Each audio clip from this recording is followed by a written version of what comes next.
Прегледот на e-трговијата во Западен Балкан за 2025 година изработен од Асоцијацијата за e-трговија покажува дека 63,2% од македонските интернет корисници купуваат онлайн, што е над просекот на соседните земји, освен Србија, но под европскиот просек. Најдоминантната категорија е модата, додека купувањето на лекови, електроника, апарати за домаќинство и храна е значително помалку застапено. Онлайн купувањето на услуги, интернет и мобилни претплати, како и плаќањето на комуналните услуги е над европскиот просек, додека резервациите за транспорт и хотели и платените дигитални содржини се слабо застапени. Председателката на Асоцијацијата Нина Ангеловска-Станков истакнува дека покрај модата и услугите постои голем неискористен потенцијал за развој на онлайн понудата во другите категории производи, што укажува на простор за раст на e-трговијата во Македонија.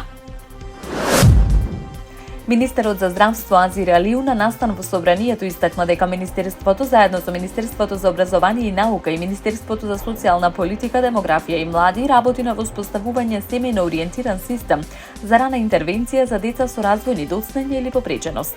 Алиу нагласи дека здравствените установи се првата точка на контакт за семејствата и дека е важно да не се пропушти ниту едно дете што има потреба од проценка или подршка. Во рамки на проектот, стручни лица од јавните здравствени установи во Скопје, здравствениот дом и Центарот за рехабилитација на патологија на вербалната комуникација минаа специјализирана обука и учествуваа на студиска посета со цел да обезбедат семејно ориентирани услуги. Министерот најави и продолжување на овие услуги во пилот установите и постепено воведување на територија на целата држава, како и развој на систем за универзален скрининг на национално ниво, достапен за сите деца, без разлика каде живеат, обезбедувајќи еднакви шанси и системско следење на развојот. Јапонија најави дека ќе распореди противвоздушни ракети на својот најзападен остров Јонагуни, на само 110 километри од Тајван, најдоцна до март 2031 година. Министерот за одбрана Коизуми изјави дека единицата ќе биде опремена со систем со среден дострел, способен да пресретнува авиони и ракети, со дострел од околу 50 километри и можност за следење до 100 цели истовремено.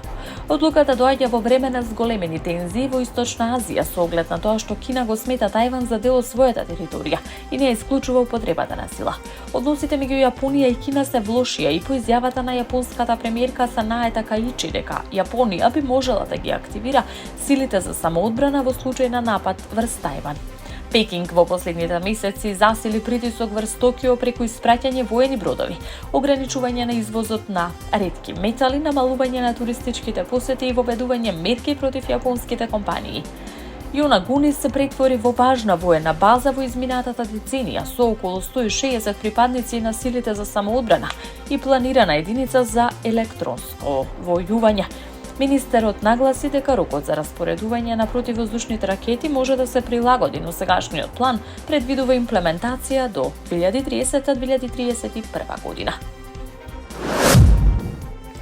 По смртта на најмоќниот шеф на картелот Нова генерација Халиско, Гвадалахара се соочува со бран насилство што ги поттикна жителите да ја доведат во прашање способноста на градот да биде домаќин на надпревари од светското првенство во фудбал.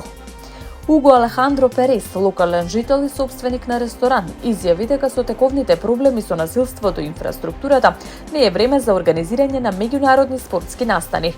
Мексиканската председателка Шајн Баум сепак уверува дека нема ризик за навивачите, а гувернерот на Халиско Пабло Лемус посочува дека разговорите со ФИФА не предвидуваат промена на распоредот на надпреварите.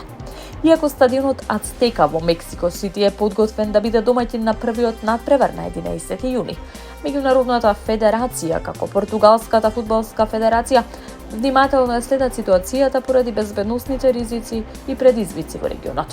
Овој развој ја потенцира загриженоста за безбедноста во Мексико, особено во областите погодени од активностите на картелите, и предизвикува внимание кон тоа како насилството може да влијае на големи меѓународни настани.